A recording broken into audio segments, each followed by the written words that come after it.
Other troubleshooting issues.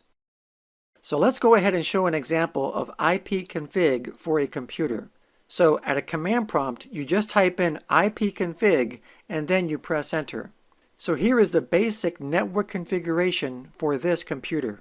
So here is the IP address, and this is an IP version 4 address. And this happens to be a private IP address that's been assigned to us by a DHCP server that's built into our router or modem router combo that's in our home or office. And then here we have the subnet mask, which defines which parts of the IP address refers to the network and which part refers to the host.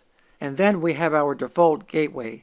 Now, the default gateway is the IP address of the router or modem router combo in your home or small office that your computer connects to on your network. So your default gateway device is what gives you access to or directs you to another network, such as the internet. Now, if you notice, we also have another IP address assigned to our computer, and this is an IP version 6 address. So here we see that our computer has been assigned two IP addresses. It has an IP version 4 address and an IP6 address. And this is what's called a dual stack. And the reason for a dual stack is for compatibility purposes. Because right now the internet is in the middle of a migration from IP version 4 to IP version 6. And this is because there is a limit of public IP version 4 addresses and we are running out. And IP version 6 was created to remedy this problem. And having dual stack connectivity allows your ISP to process IP version 4 and IP version 6 data simultaneously. And the reason for this is that so you won't have any compatibility issues when accessing websites and servers during the migration. Now, just to clear things up, this IP version 4 address is not a public IP address that we are running low on. This is a private IP address that's used for private networks. It's the external public IP addresses that our ISP has assigned us that we are running low on. In fact, if you go to whatsmyipaddress.com, you'll see the IP version 6 and the external public IP version 4 address that our ISP has assigned to our home or office. Now, if your computer was directly connected to the internet by using a plain modem, which is rare these days, then you would see the external public IP version 4 address in the ipconfig output. But these days, most people will have a router or a modem router combo that will assign your computer a private IP address. Now, ipconfig can be combined with subcommands called switches, and switches will give you more options. So for example, let's do the ipconfig command again, and this time we're going to add a /all at the end, and then we'll press enter. And as you can see, this displays more information than just the basics. So doing an ipconfig /all command, it'll display the full TCP IP configuration for your network adapters on your computer. So in addition to showing us our IP address, subnet mask, and default gateway, it also shows us other things, such as the host name, which is the custom name that we gave our computer. It also shows us the physical address or MAC address for our network adapter, which is a unique identifier for every network adapter. It also shows us that DHCP is enabled, which means that our IP address is given to us by a DHCP server, which is built into our router. It also shows us the IP address of the DHCP server, which happens to be the same as our default gateway, which is the router.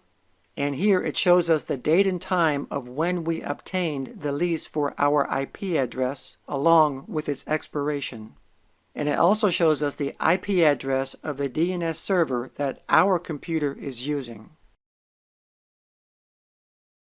And ipconfig /flush DNS is another command. Now this tool is what flushes or clears the DNS resolver cache on your computer. DNS, or domain name system, is used to resolve domain names to IP addresses. So for example, it's what turns a domain name such as youtube.com into an IP address. And this has to happen because computers don't understand names. They only understand numbers, which is what an IP address is. So that's why it has to be converted into a number so the computer can understand it and retrieve the web page.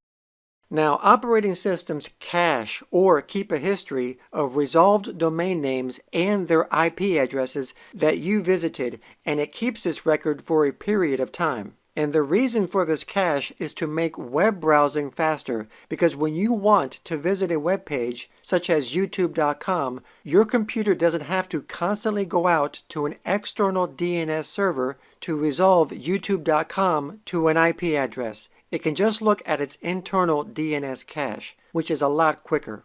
So instead of taking seconds to retrieve a web page, it would only take milliseconds. And in addition, it frees up the DNS server from constantly getting bombarded with DNS lookups. Now, even though caching these web addresses are a good thing, there are some instances where you should flush your DNS cache. And one reason is that if you're having a problem accessing certain websites. So for example, if youtube.com has changed their IP address, and if your DNS cache is still storing the old IP address, then you won't be able to access YouTube because the DNS cache on your computer is outdated. And flushing your DNS can also help with security concerns, such as DNS spoofing. Now, DNS spoofing is when hackers and malware can alter your DNS cache and redirect you to fraudulent websites, and they can use this tactic to steal sensitive information. So this is why you should flush your DNS if you suspect that your DNS cache has been maliciously altered. And finally, another benefit of flushing your DNS cache is that it would help hide your website search behavior.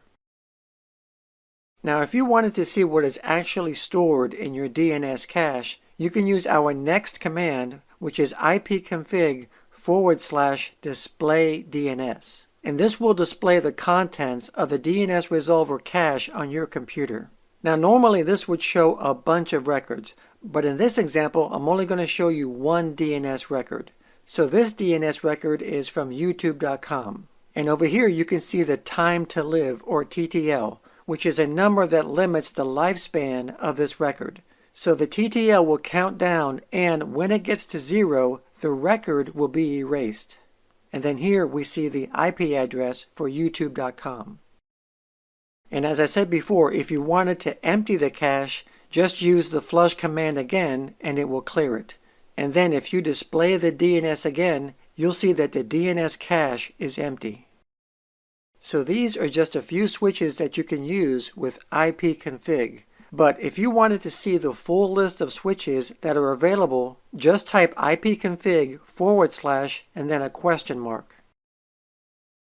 So thank you everyone for watching. Please subscribe, and I will see you in the next video.